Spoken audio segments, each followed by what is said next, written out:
about all the good things. I'm creating this safe space with an Oz-like barrier. I'm using a border to filter out all the trolls. There will not be any trolls allowed in the live today. And I probably will do this more often in the future because um, trolls are very useless. There's one point at which they're useful because they leave comments, but I noticed and realized that hundreds of people will come to the live when I allow and engage in the trolls. And I would rather no one be in the live than have hundreds of trolls. So I will be muting the trolls. I will be muting the Trump-Hooteneers. I will be muting the MAGA in this live and potentially all lives into the future. They might have had their last hurrah. Chances are, won't have much of an audience, won't have a much of an audience if I stop engaging in their comments. So even though I don't want that audience to begin with, they may have had their last talk. I may rather have no audience than an audience of trolls. And that might be the choice people have. That might be why people aren't on YouTube to begin with. It might be why there's so few content creators and live channels on YouTube, is because they allow and create or promote so many trolls. So we're not going to create them or allow them here. In fact, hopefully, we'll steer them all away entirely. Um, I did like to think that as much as I hated talking to the trolls, the fact that they were here meant they weren't somewhere else. But they are like automated these days. They're bots, trolls, and Trump-Hooteneers. They're all identical. And there's lots of them. So it really doesn't help to soak any up. Might as well let them expose themselves on other channels. And that's mostly what they did. So anyway, enough about them until they arrive, in which case I'll just mute them. And this will be a safe space for everyone else. All the people, and especially fairies. I really want to invite the fairy community to this live. I'll probably do it by reading TikTok of Oz. In fact, we can talk about whatever you like, but until we start talking about something, I'll go ahead and read TikTok of Oz to you. And that way, you'll be catching up in what's going on. This is TikTok of Oz by L. Frank Baum. I'll read you the introduction first. The famous Oz books. Oh, wait. Oh, where did I get it? I don't know. I've had it for a really long time. I get them usually at the thrift store, but you can get copies at the library. So check out the library. But all Oz books are good by L. Frank Baum. Read the L. Frank Baum Oz books. I can vouch for all of those. And I'll give you a sampling of this one now. This is about the Oz books, the famous Oz books. And you can see TikTok. TikTok is depicted there in the center. TikTok is also on the About Oz books page. So, thanks. This is the real Oz, by the way. This Oz is real. This isn't wicked. Thank you. Thanks for noticing. This is the garment of clothing I get the most compliments on in my entire life. I've had like hundreds of people compliment this Garfield hoodie, and I've never had even probably 5 people compliment anything else I ever wore. The great and powerful Oz. The Oz. Yes. Glad to finally get some fairy people in here, some people who understand Oz and the fairy culture. Hey man, I need to fix my sleeping bag. Okay, so we're gonna go ahead and mute the trolls. The whole theme of this one is we're muting the trolls. I never usually do that, but for Oz, for a safe space, for the border of Oz, as you may have known, as you may have seen before. Okay. So here we go. TikTok of Oz. This is the real Oz. Oz is real. Wicked is fake. Wicked is a distraction from Oz. Wicked is something that will probably bring people to Oz. Kind of like Christianity and Jesus. It's the same thing. Christianity is fake. Christianity is a distraction from Jesus. Christianity probably will bring people to Jesus ultimately, but you got to get through the woods. You got to get out of the woods. Are we out of the woods? Okay. Hugs, Native 7. Nice to meet you. The Great and Powerful Oz. Yeah, are you guys still here? Bandana? Dan? Okay. So, Oz is real. Oz is the future. As you can see, this book about TikTok was written 100 years ago. Okay? You want a quick proof of that? There's TikTok in the bottom of the well, like he currently is in the bottom of the well. Oz books predict the future. We've lived some of the future, so we can prove it. Some of the future it predicts has not yet happened, like it predicted TikTok being captured by the evil Gnome King 100 years before it happened. 2. Louis F. Gottschalk, whose sweet and dainty melodies breathe the true spirit of fairyland.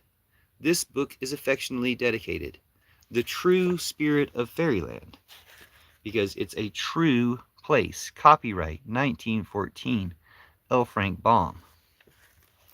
Yeah, this is a prophecy of the future. This is a 100-year-old prophecy of the future, a future where there is no war and no money. The Gospel of Judas, which I wrote a book about, the book of Judas, the Gospel of Judas is a 2,000-year-old prophecy of the future, in which there is no war and no money. I'm pretty much the world's expert on bringing these two prophecies together. I'm pretty much the world's expert on the prophecy of Judas. But we can talk about that later, because this is about Oz, which lots of people are at least familiar with the word Oz. They're not familiar with the real fairyland that is Oz, that is the future. I was just on my satire channel. I don't have a satire channel. I'm familiar with the old movie Return to Oz. Okay, so Return to Oz is based upon some of the things from some of the Oz books. Return to Oz is also suggesting that, she's in a mental institution or something? Just like the original Oz movie is suggesting that Dorothy is having a dream. It's not a dream. Read the Oz books. It's not a dream. I'll read you a sample of this one, or I'll read you the famous Oz books intro, so you know. Since 1900, let's see who wrote this, by the way. Oh, it doesn't say. But here it is. Here's the intro. Since 1900, when L. Frank Baum introduced to the children of America the wonderful Wizard of Oz, and all the other exciting characters who inhabit the land of Oz, these delightful fairy tales have stimulated the imagination of millions of young readers. These are the stories which are genuine fantasy, creative, funny, tender, exciting, and surprising. Filled with the rarest and most absurd creatures, each of the 40 volumes which now comprise the series has been eagerly sought out by generation after generation, until today they are known to all except the very young, or those who were never young at all. When, in recent survey, the New York Times polled a group of teenagers on the books they liked best when they were young, the Oz books topped the list. That's all they had to say, which was sweet. But when Baum himself writes the intro, to my readers, this is the one you'll want to read. There aren't any bits, dude. Don't get banned, okay? I'm muting MAGA at this time. So if you're MAGA, consider yourself muted and shut up.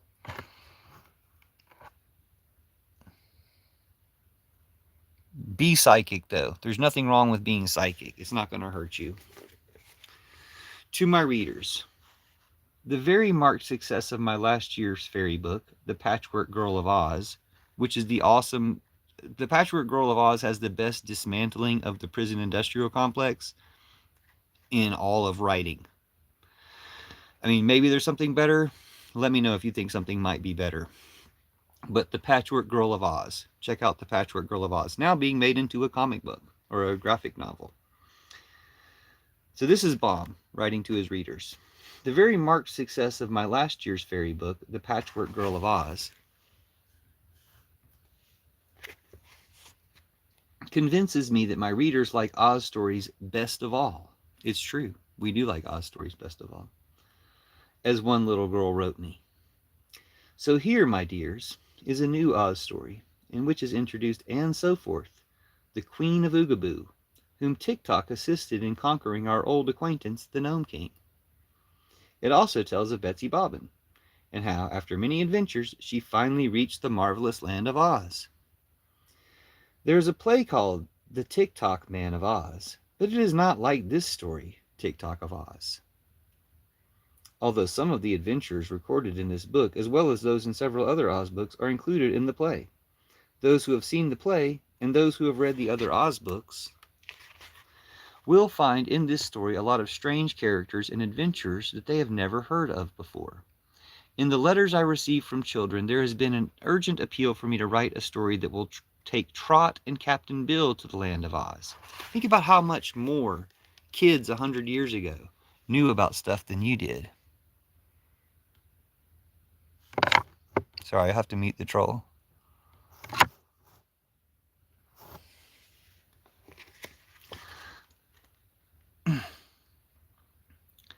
In the letters I receive from children, there has been an urgent appeal for me to write a story that will take Trot and Captain Bill to the land of Oz, where they will meet Dorothy and Ozma. Also, they think Button Bright ought to get acquainted with Ojo the Lucky. As you know, I am obliged to talk these matters over with Dorothy by means of the wireless, for that is the only way I can communicate with the land of Oz. When I asked her about this idea, she replied, "Why, haven't you heard?" I said, "No." "Well," came the message over the wireless, "I'll tell you all about it. And by, I'll tell you all about it by and by, and then you can make a book of that story for the children to read." So, if Dorothy keeps her word, I am permitted to write another Oz book. You will probably discover how all these characters came together in the famous Emerald City. Meantime, I want to tell all my little friends, whose numbers are increasing by many thousands every year, that I am very grateful for the favor they have shown my books and for the delightful little letters I am constantly receiving. I am almost sure that I have as many friends among the children of America as any story writer alive, and this, of course, makes me very proud and happy.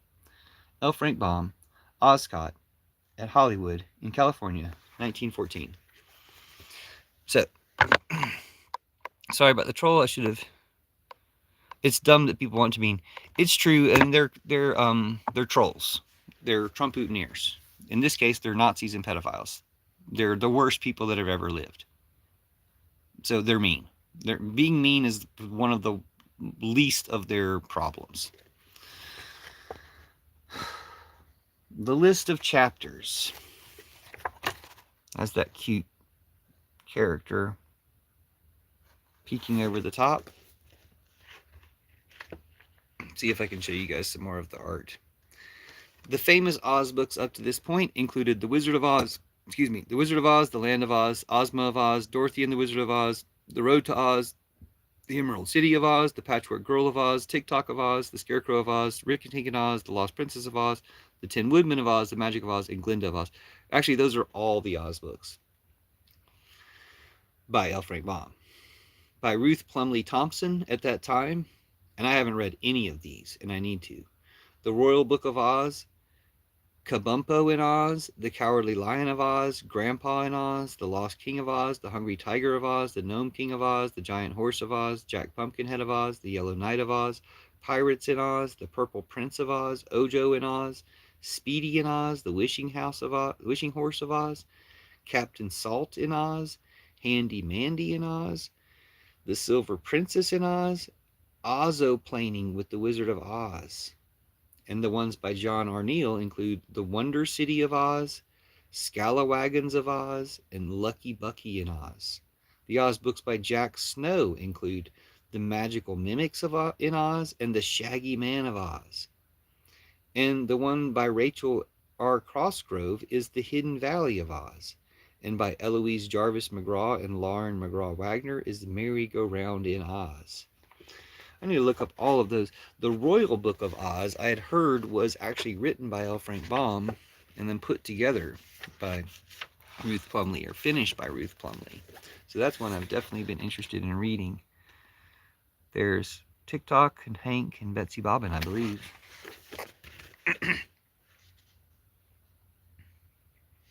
So yeah, at this point, when he wrote TikTok, the only ones he'd written up to this point were author of The Road to Oz, Dorothy and the Wizard in Oz, The Emerald City of Oz, The Land of Oz, Ozma of Oz, The Patchwork Girl of Oz, and of course, The Wonderful Wizard of Oz. So, I'm going to start the book. Unless you guys were ready to talk about stuff. Since no one seemed ready to talk, I'll start the book.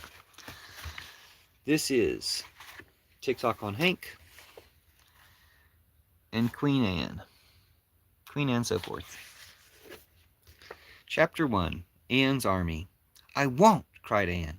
I won't sweep the floor. It is beneath my dignity. Someone must sweep it, replied Anne's younger sister, Sally. Else we should be waiting in dust. We shall soon be waiting in dust. And you are the eldest and the head of the family. I am Queen of Oogaboo, said Anne proudly. But, she added with a sigh, my kingdom is the smallest and the poorest in all the land of Oz. This was quite true. Away up in the mountains, in a far corner of the beautiful fairyland of Oz, lies a small valley which is named Oogaboo, and in this valley lived a few people who were usually happy and contented, and never cared to wander over the mountain pass into the more settled parts of the land. They knew that all of Oz, including their own territory, was ruled by a beautiful princess named Ozma, who lived in the splendid Emerald City. Yet the simple folk of Oogaboo never visited Ozma. They had a royal family of their own, not especially to rule over them, but just as a matter of pride.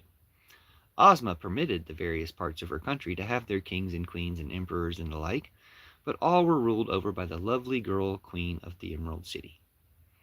The king of Oogaboo used to be a man named Joel Jimkif, so forth, who for many years did all the drudgery in deciding disputes and telling people when to plant cabbages and pickle onions.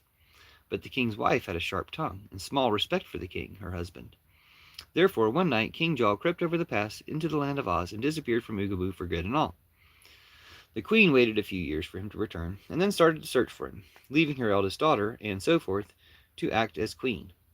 Now, Anne had not forgotten when her birthday came, for that meant a party of feasting and dancing, but she had quite forgotten how many years the birthday marked.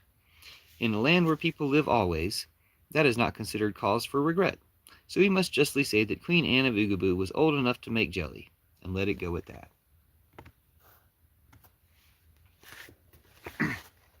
But she didn't make jelly, or do any more of the housework than she could help. She was an ambitious woman, and constantly resented the fact that her kingdom was so tiny and her people so stupid and unenterprising. Often she wondered what had become of her father and mother, out beyond the pass, in the wonderful land of Oz, and the fact that they did not return to Oogaboo led Anne to suspect that they had found a better place to live. So, when Sally refused to sweep the floor in the living room of the palace, and Anne would not sweep it either, she said to her sister, I'm going away. This absurd kingdom of Oogaboo tires me. Go if you want to, answered Sally, but you are very foolish to leave this place. Why? Asked Anne. Because in the land of Oz, which is Ozma's country, you will be a nobody, while here you are a queen. Oh, yes, queen over 18 men, 27 women, and 44 children, returned Anne bitterly. Well, there are certainly more people than in the great land of Oz. There are certainly more people than that in the great land of Oz, laughed Sally. Why don't you raise an army and conquer them and be the queen of all Oz? She asked, trying to taunt Anne and so to anger her. Then she made a face at her sister and went into the backyard to swing in the hammock. Her jeering words, however, had given Queen Anne an idea. She reflected that Oz was reported to be a peaceful country, and Ozma a mere girl, who ruled with gentleness to all, and was obeyed because the pure people loved her. Even in Oogaboo, the story was told that Ozma's sole army consisted of 27 fine officers, who wore beautiful uniforms but carried no weapons, because there was no one to fight. Once there had been a private soldier, besides the officers, but Ozma had made him a captain general, and taken away his gun, for fear it might accidentally hurt someone. The more Anne thought about the matter, the more she was convinced it would be easy to conquer the land of Oz, and set herself up as ruler in Ozma's place, if she but had an army to do it with. Afterwards she could go into the world and conquer other lands, and then perhaps she could find a way to the moon and conquer that. She had a warlike spirit that preferred trouble to idleness. It all depended on an army, Anne decided. She carefully counted in her mind all the men of her kingdom. Yes, there were exactly 18 of them all told. That would not make a very big army. but by surprising Ozma's unarmed officers, her men might easily subdue them. Gentle people are always afraid of those that bluster, Anne told herself. I don't wish to shed any blood, for that would shock my nerves and I might faint. But if we threaten and flash our weapons, I am sure the people of Oz will fall upon their knees before me and surrender. Shock and awe. This argument, which she repeated to herself more than once, finally determined the Queen of Oogaboo to undertake the audacious adventure. The audacious venture. Sorry, we're reading TikTok of Oz if you just came in. We can talk about whatever you like, though, if you want to put comments. This argument, which she repeated herself more than more, finally determined the Queen of Oogaboo to undertake the audacious adventure. The audacious venture. Whatever happens, she reflected, can make me no more unhappy than my staying shut up in this miserable valley and sweeping floors and quarreling with Sister Sally. So I will venture all and win what I may. That very day she started to organize her army. The first man she came to was Joe Apple, so called because he had an apple orchard. Joe, said Anne, I'm going to conquer the world, and I want you to join my army. Don't ask me to do such a fool thing, for I must politely refuse your majesty, said Joe Apple. I have no intention of asking you. I shall command you, as Queen of Oogaboo, to join, said Anne. In that case, I suppose I must obey, the man remarked, in a sad voice. But I pray you to consider that I am a very important citizen, and for that reason am entitled to an office of high rank. You shall be a general, promised Anne. With gold epaulets and a sword? He asked. Of course, said the Queen. Then she went to the next man, whose name was Joe Bunn, as he owned an orchard where graham buns and wheat buns in great variety, both hot and cold, grew on trees.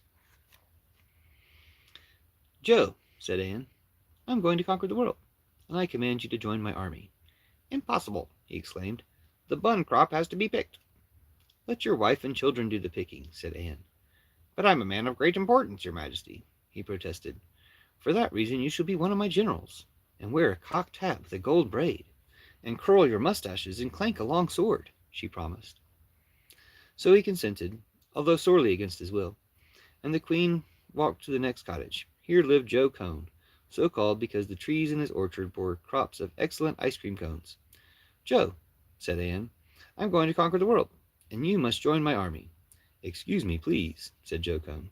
I am a bad fighter. My good wife conquered me years ago, for she can fight better than I. Take her, your majesty, instead of me, and I'll bless you for the favor. This must be an army of men, fierce, ferocious warriors, declared Anne, looking sternly upon the mild little man. And you will leave my wife here in Oogaboo? He asked. Yes, and make you a general. I'll go, said Joe Cone, and Anne went on to the cottage of Joe Clock, who had an orchard of clock trees. This man at first insisted he would not join the army, but Queen Anne's promise to make him general finally won his consent. How many generals are there in your army? He asked. 4 so far, replied Anne. And how big will the army be? Was his next question. I intend to make every one of the 18 men in Oogaboo join it, she said. Then 4 generals are enough, announced Joe Clock. I advise you to make the rest of them colonels. Anne tried to follow his advice. The next 4 men she visited, who were Joe Plum, Joe Egg, Joe Banjo, and Joe Cheese, named after the trees in their orchard, she made colonels of her army. But the 5th one, Joe Nails, said colonels and generals were getting altogether too common in the army of Oogaboo, so he preferred to be a major. So Joe Nails, Joe Cake, Joe Ham, and Joe Stockings were all 4 made majors, while the next 4, Joe Sandwich, Joe Padlocks, Joe Sunday, and Joe Buttons, were appointed captains of the army. Thanks for coming. If you're a troll, you're going to be muted. If you're a normal person, we can, or if you're a fairy or something, we can talk. But now Queen Anne was in a quandary. There remained but 2 other men in all Oogaboo, and if she made these 2 lieutenants, while there were 4 captains, 4 majors, 4 colonels, and 4 generals, there was likely to be a jealousy in her army, and perhaps mutiny and desertions. One of these men, however, was Joe Candy, and he would not go at all. No promises could tempt him, nor could threats move him. He said he must remain at home to harvest his crop of Jackson balls, lemon drops, bonbons, and chocolate creams. Also, he had large fields of Cracker Jack and buttered popcorn to be mowed and threshed, and he was determined not to disappoint the children of Oogaboo by going away to conquer the world, and so let the candy crop spoil. That's Queen Anne talking to Joe Candy, I believe. Finally, finding Joe Candy so obstinate, Queen Anne let him have his own way and continued her journey to the house of the 18th and last man in Oogaboo, who was a young fellow named Joe Files. This Files had 12 trees which bore steel files of various sorts, but also he had 9 book trees, on which grew a choice selection of storybooks. In case you have never seen books growing upon trees, I will explain that these in Joe Files' orchard were enclosed in broad green husks, which, when fully ripe, turned a deep red color. Then the books were picked and husked and were ready to read. If they were picked too soon, the stories were found to be confused and uninteresting and the spelling bad. However, if allowed to ripen perfectly, the stories were fine reading and the spelling and grammar excellent. Files freely gave his books to all who wanted them, but the people of Oogaboo cared little for books, so he had to read most of them himself before they spoiled. Whoops.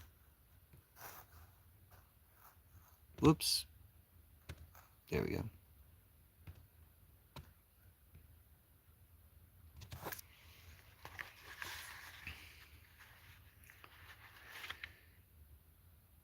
Okay, so you had to read them all before they spoiled. For as you probably know, as soon as the books were read, the words disappeared and the leaves withered and faded, which is the worst fault of all books which grow upon trees.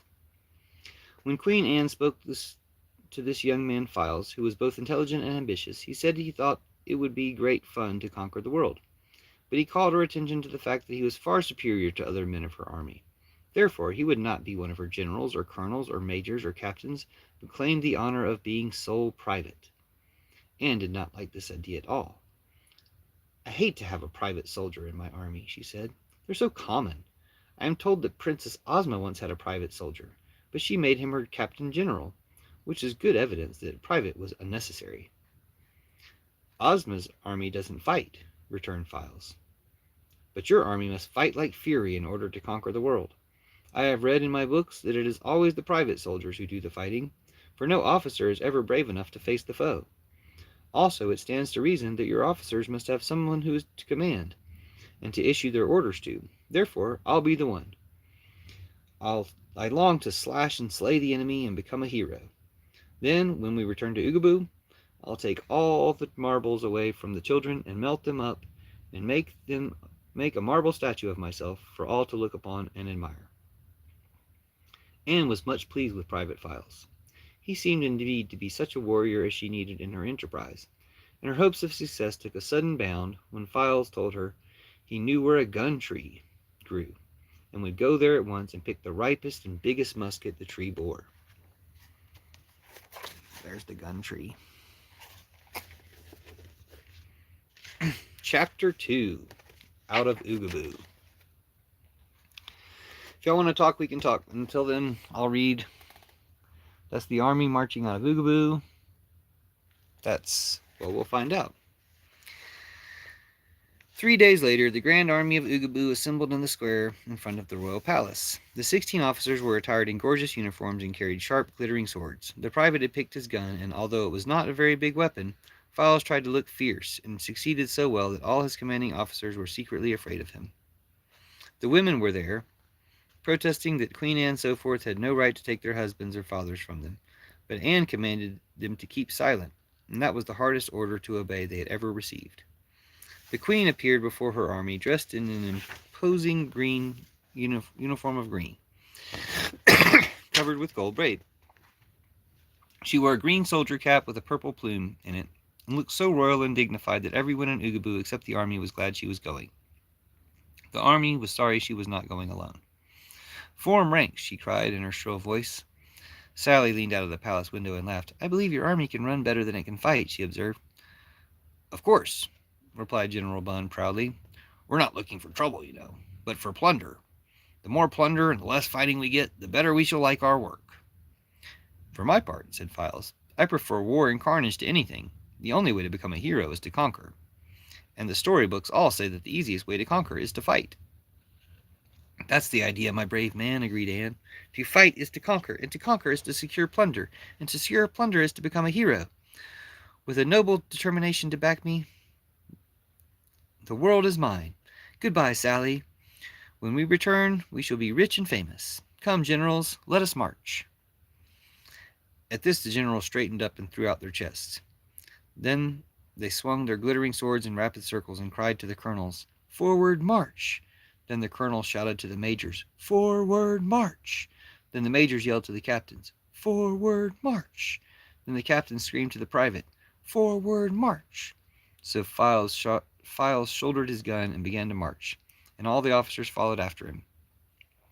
Queen Anne came last of all, rejoicing in her noble army and wondering why she had not decided long ago to conquer the world. In this order the procession marched out of Oogaboo and took the narrow mountain pass which led to the lovely fairyland of Oz. That's Queen Anne so forth. Chapter 3. Magic Mystifies the Marchers. Princess Ozma was all unaware that the army of Oogaboo, led by her ambitious queen, was determined to conquer their kingdom. The beautiful girl ruler of Oz was busy with the welfare of her subjects and had no time to think of Anne so forth and her disloyal plans. But there was one who constantly guarded the peace and happiness of the land of Oz, and this was the official sorceress of the kingdom, Glinda the Good. So, now we have the arrival of Glinda the Good. And you might notice some things that are different about this Glinda than Glindas you've heard of recently. This is Glinda the Good. And these are some of the magic powers that Glinda the Good has. In her magnificent castle, which stands far north of the Emerald City where Ozma holds her court, Glinda owns a wonderful magic record book, in which is printed every event that takes place anywhere, just as soon as it happens. The smallest things and the biggest things are all recorded in this book. If a child stamps its foot in anger, Glinda reads about it. If a city burns down, Glinda finds the fact noted in her book. The sorceress always reads her record book every day, and so it was she knew that Anne Soforth, Queen of Oogaboo, had foolishly assembled an army of 16 officers and 1 private soldier, with which she intended to invade and conquer the land of Oz. There was no danger but that Ozma, supported by the magic arts of Glinda the Good and the powerful Wizard of Oz, both her firm friends, could easily defeat a far more imposing army than Anne's. But it would be a shame to have the peace of Oz interrupted by any sort of quarreling or fighting. So Glinda did not even mention the matter to Ozma, or to anyone else. She merely went into a great chamber of her castle, known as the Magic Room, where she performed a magical ceremony, which caused the mountain pass that led from Oogaboo to make several turns and twists. The result was that when Anne and her army came to the end of the pass, they were not in the land of Oz at all, but in an adjoining territory that was quite distinct from Ozma's domain and separated from Oz by an invisible barrier. As the Oogaboo people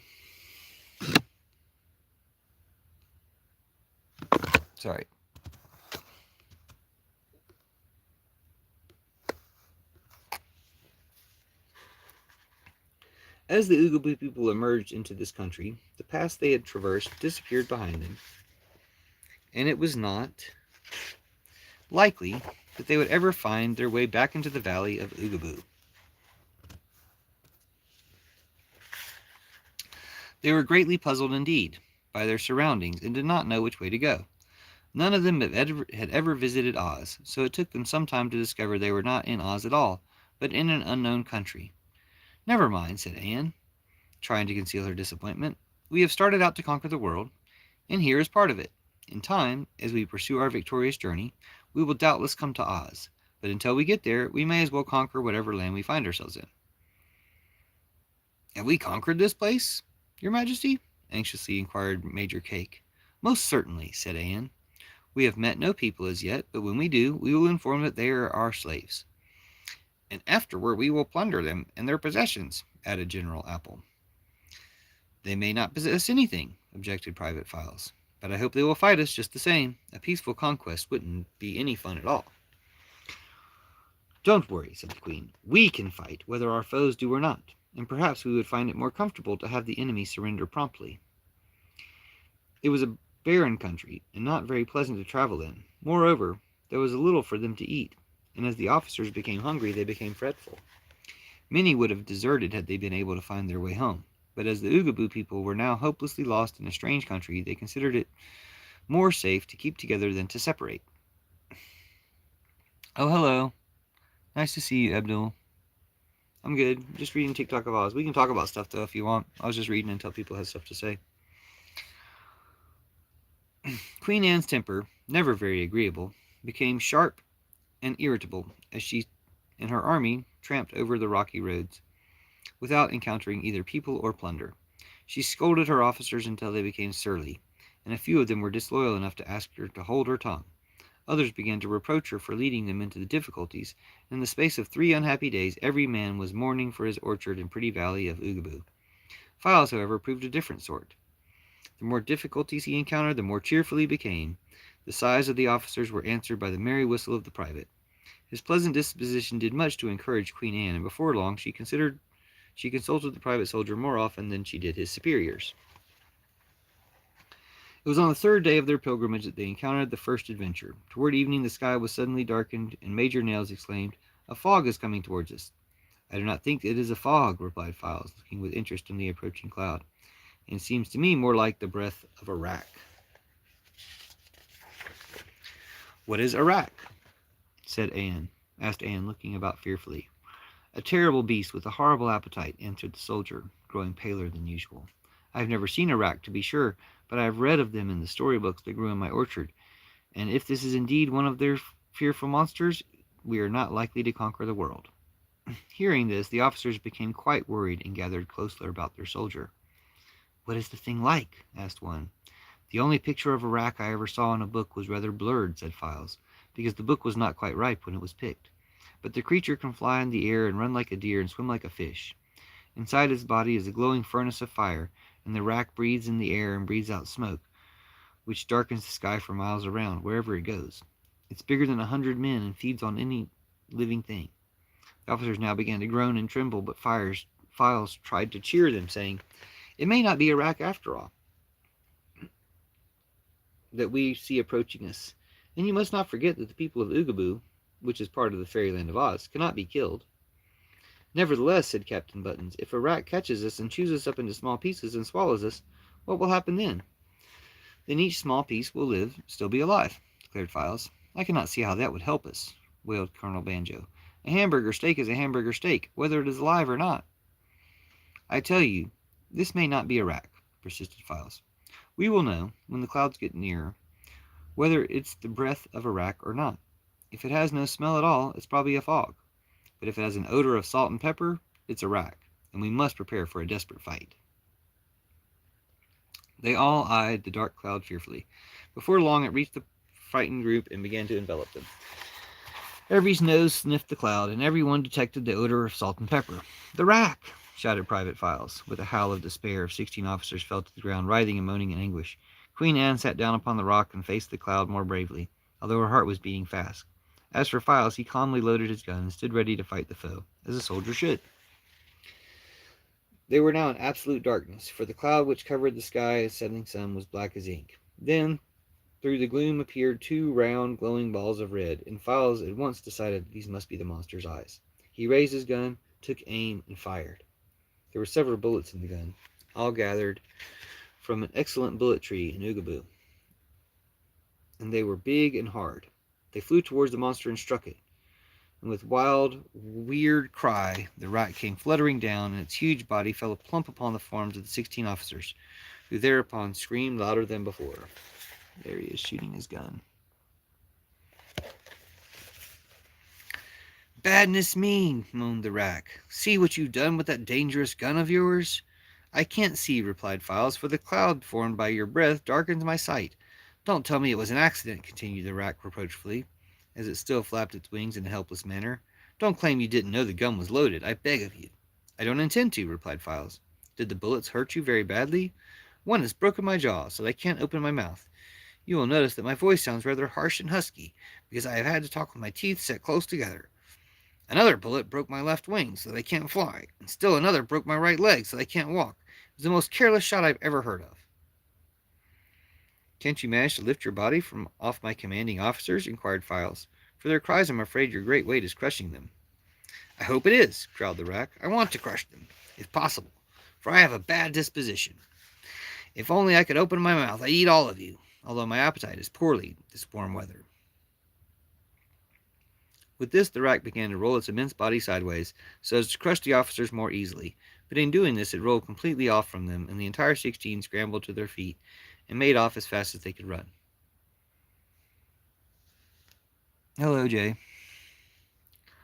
Private Files could not see them go, but he knew from the sound of their voices that they had escaped, so he ceased to worry about them. "Pardon me if I bid you good-bye," he said to the rat. "The parting is caused by our desire to continue our journey. If you die, do not blame me, for I was obliged to shoot you as a matter of self-protection." "I shall not die," answered the monster, "for I bear a charmed life. But I beg you not to leave me." "Why not?" asked Files. "Because my broken jaw will heal in about an hour, and then I shall be able to eat you. My wing will heal in a day, and my leg will heal in a week, and I shall be as well as ever. Having shot me and so caused all this annoyance, it is only fair and just that you remain here and allow me to eat you as soon as I can open my jaws." "I beg to differ with you," returned the soldier firmly.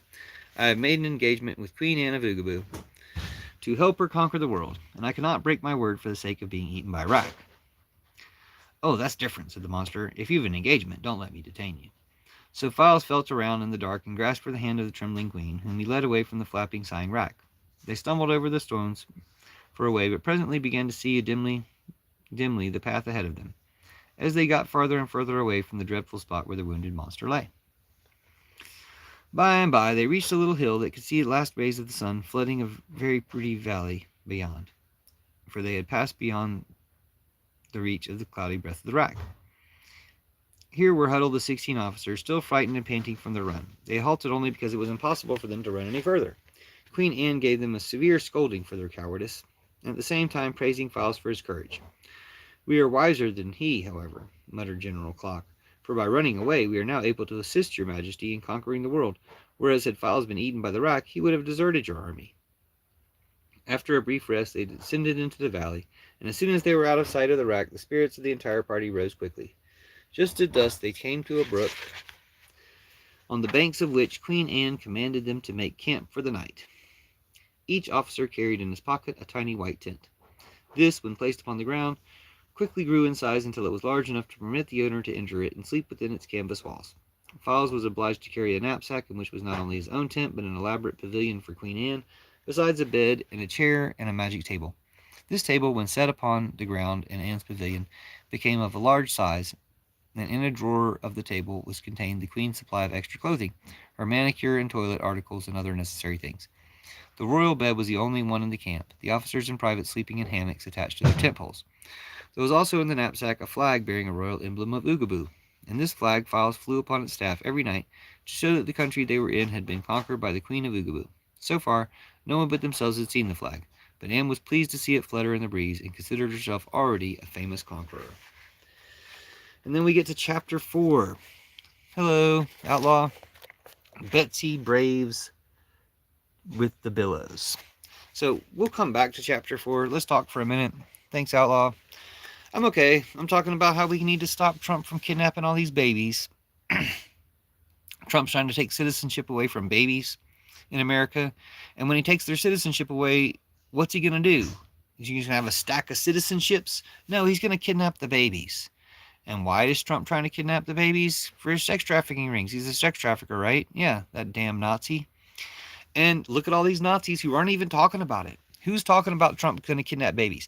They might mention that he's going to try to take away birthright citizenship. They're not really talking about it like it's a traitorous attack on our country, even though it is. But they're not talking about how he's then going to kidnap a bunch of babies. Nobody's talking about how Trump's going to kidnap a bunch of babies or what he's going to try to do with those babies.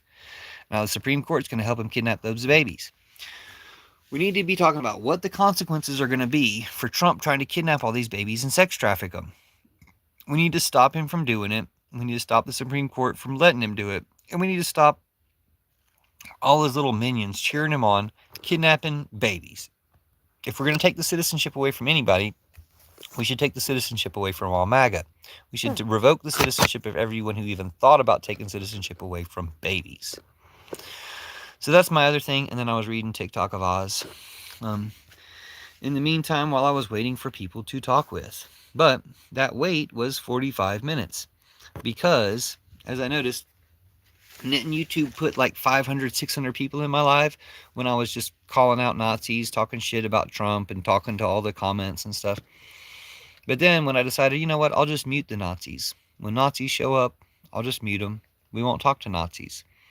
Then it puts nobody in the live, which just goes to show Net and YouTube is, promoting these Nazi terrorist cells, these Trump Trumpoutineers. Net and YouTube is, probably a major engine of Trumpism, foisting it upon the world. And we should seize Net and YouTube. We should seize this company, Alphabet and Google, that run Net and YouTube, and we should take Net and YouTube back. Okay, so this person's saying President Trump is the greatest president to ever walk the earth, and we're muting the trolls in this live. So, we don't have to put up with trolls in the live. We're doing like a magical barrier to make a safe space like Oz for people to talk. That's the way I would rather my live be anyway. I would rather people never expect to find Nazis in here. If you want to find Nazis, you can look through any of my old lives, and there's so many Nazi pedophile MAGAs in chat. Like, if you want to hunt Nazis, I've made plenty of traps for Nazis in my previous lives. And now it's time to talk to humans, fairies, good people. It's time to talk to the good spirits of the world, not to talk to any more Trumpoutineer Nazis. So I'm going to be muting all the Nazis that come into the live, at least for this live, for the next 10, 15 minutes. Maybe forever. Like, if I can just get some normal people to talk, if I can get some non-Nazi MAGAs to talk in the live, then they don't serve any purpose. There's be no reason to let any MAGAs, any Nazis talk ever.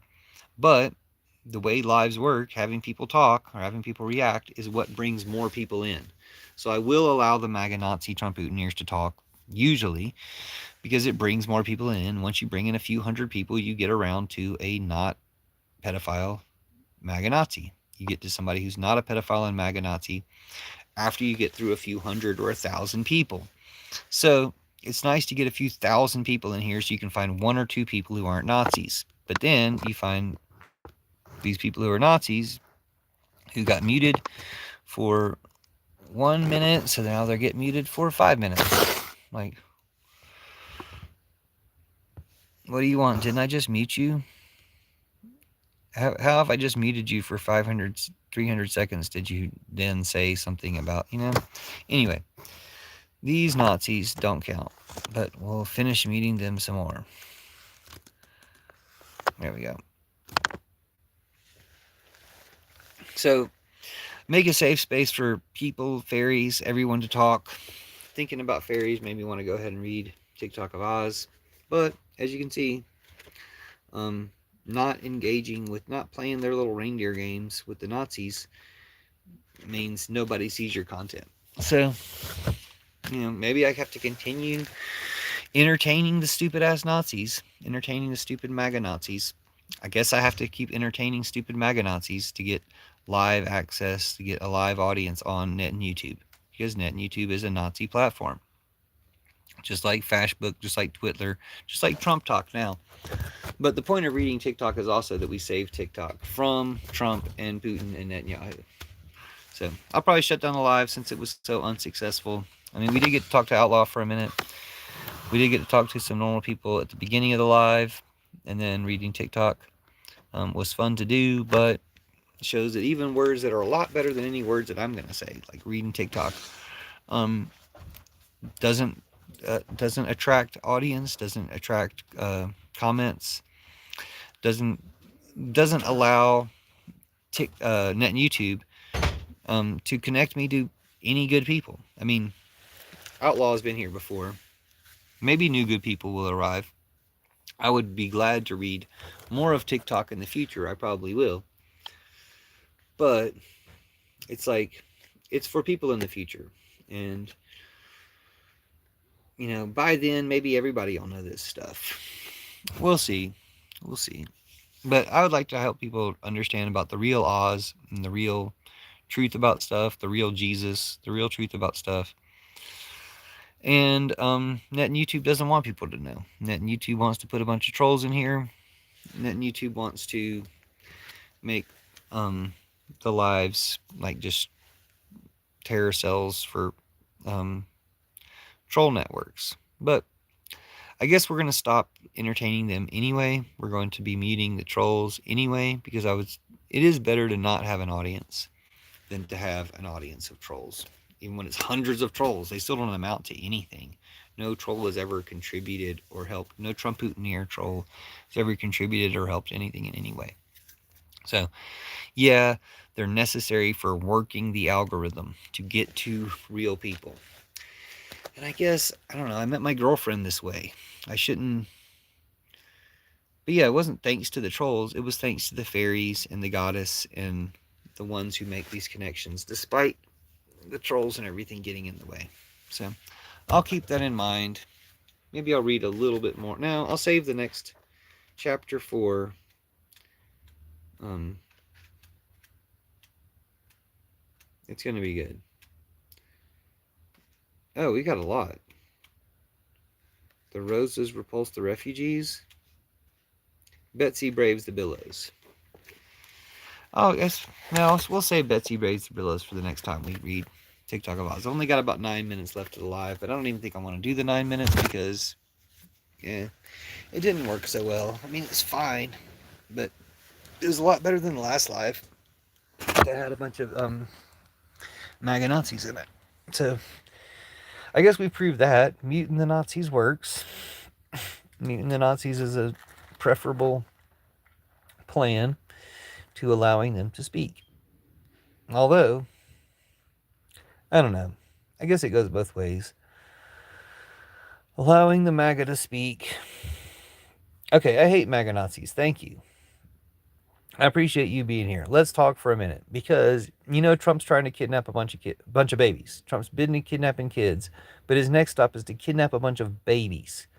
When Trump's kidnapping thousands of babies because he took away their citizenship, like Trump's a sex trafficker. So why aren't we addressing this with the same force? All this stuff, people want to release the Epstein files. No, Trump's about to kidnap a bunch of babies for sex trafficking. Y'all want to do something about it? You want to start removing the Supreme Court justices? You want to start at least talking about it? Other things I think we could at least be talking about: automatic citizenship for everyone ICE contacts, life in prison for all ICE and all their enablers. We need to be talking about consequences, like defeating Putin entirely, removing Krasnov, removing BJT, Krasnov from power, and then defeating Putin entirely, taking Russia. It shouldn't be about, what we do. It shouldn't be about like how much of Ukraine they give away. No, we're going to take Russia. We should talk about, hey, you know what you get for taking over our country with Trump? We're going to take over your country. We can split it into three. Ukraine can have a section, Turkey can have a section, China can have a section. I think we might have to do the same thing with America. We might have to add, or we can save it. It's like, y'all want to save America? Or y'all want to let Mexico and Canada annex half of us each? We've shown we don't deserve to have a country anymore. Israel might need to get split into 6 different countries, split into the 6 different countries or 7, however many countries border Israel, might need to get a chunk of Israel, and that's it. Like, we might not get to have these countries anymore. We split Germany in two when they did this bullshit. But then we let them reunite, and now they have the AFD. And you got Nazis in England, you got Nazis in America. You got all these Nazis everywhere that they took over without a war. They took over after losing the war. They took over our countries. So war's obsolete. War isn't the way to do things. The Nazis have been taking over all these countries without using war. They use war as a distraction. They use war and genocide to distract us from overthrowing them. We got to overthrow Trump, Putin, Netanyahu. Like, that's it. Until we're overthrowing Trump and Putin and Netanyahu, we're all fucked. And one thing that could motivate people to overthrow Trump is he's about to kidnap a bunch of babies and sex traffic them. Like, that's what's about to happen. That's what the Supreme Court and all the MAGAs are trying to help him do: kidnap a bunch of babies to sex traffic them. Like, what's it going to take to wake these motherfuckers up and get them to stop their evil shit? But thanks for supporting me by saying you hate MAGA Nazis. Everybody hates MAGA Nazis. Everybody hates Trump. Everybody hates Trump Trump-oodneers. But glad we connected. Check out my content. Feel free to comment on my content. Sounds like I gotta go let the dog out, and um, we at least got some anti-MAGA. We got some humans, some fairies, some good people in here, and we'll be looking for more. And I guess I'll keep doing make a safe space where I just block the Nazis, even if it means I only talk to one or two people. At least those one or two people will be good people. So much better, much Well, we'll fix Net and YouTube eventually. Like, as soon as we take Net and YouTube, and we should seize all the companies that funded Trump's attack on the White House. That includes Google, that includes YouTube. Once we take this company and we fire their executives or arrest their executives, and we start running the company the way it can be run, then yeah, all this stuff can be known. They're not going to be suppressing this information because, we will have removed their agenda, their Trump, Putin, Netanyahu agenda, their genocide agenda. We will have removed that from the operation of YouTube, or Net and YouTube, as I call it, and make it into YouTube again, make it into RTube again. So that'll be possible. You can do your part in the meantime just by engaging in my content, because you will quickly notice that I'm the most revolutionary content on YouTube. So engaging in it will help break their shadow ban and stuff like that. So thanks for engaging in my content. Thanks for being here. I'll shut the live down and let the dog in, and see you guys later on.